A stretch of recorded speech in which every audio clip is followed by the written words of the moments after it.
Last month, I left behind my whole life in America. I packed my bags, I flew halfway across the world and landed here in Singapore. The question that I get the most from friends is, why? Why would I want to do this? I'm here to explain myself and also hopefully try to inspire you if this is something that you've been thinking about as well. There are two main reasons that I had in deciding to leave America and move here. Number one was feeling anxious about my life and where it was going. And number two is just trying to get out of my comfort zone more and grow as a person. So let's break this down a little bit further. Back in 2017, I had just graduated college. I was living in the Bay Area at the time, and I decided that I wanted to change things up and move to Seattle. It was a new opportunity for me, new city that I had never lived in before, and I thought it would be really cool. But at that time, I didn't really know how long I wanted to stay there. I just kind of decided, oh, I'll go to Seattle, try it out, and then whenever I get bored, I'll just move out, right? So that was the mentality that I had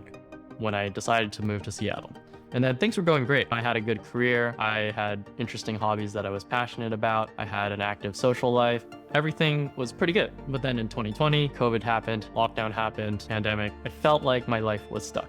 I mean, I was literally stuck in my apartment in Seattle, but I also felt mentally stuck because I didn't really feel like my life was going anywhere. I was just working in my bedroom every day. It was kind of sad, right? I didn't really see a lot of direction in terms of where I was going. And I knew that part of this was if I had stayed in Seattle, I wouldn't have been challenging myself, really. I would have just kind of been doing the same routine, and I felt like I was in a rut. So in 2020 is when I decided, okay, I need to change something about my life. And then that's when I explored the idea of moving abroad or just moving out of Seattle in general. I wanted to get a chance to live in a different country for an extended period of time as an adult, right?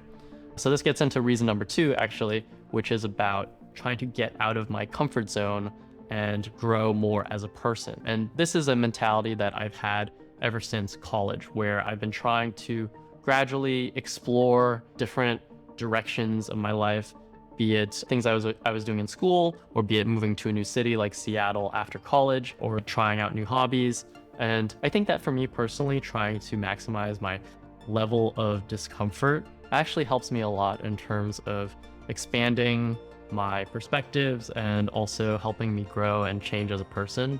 And moving to another country and trying to live there and set up an entirely new life is definitely in line with this idea. Living in Singapore is very different from living in America, and I feel like my life is a lot more exciting right now than it was when I was living in Seattle. Part of that is I need to make new friends.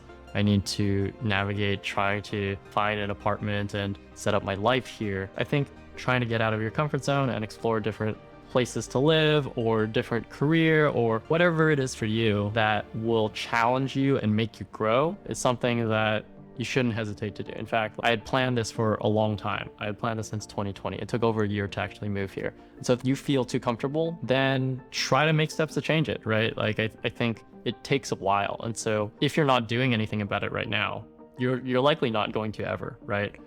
If you made it this far into the video, genuine thank you for watching and listening to me. This is the first video that I'm posting for this vlog that I'm doing, and so I don't know how this is gonna go, but again, just thanks for watching. I know I didn't talk a lot about Singapore specifically and why I chose to live here rather than a different country, but there will definitely be a lot more content about my life here in Singapore and what I love about it. And if any of that sounds interesting to you, definitely subscribe, and I'll see you in the next video.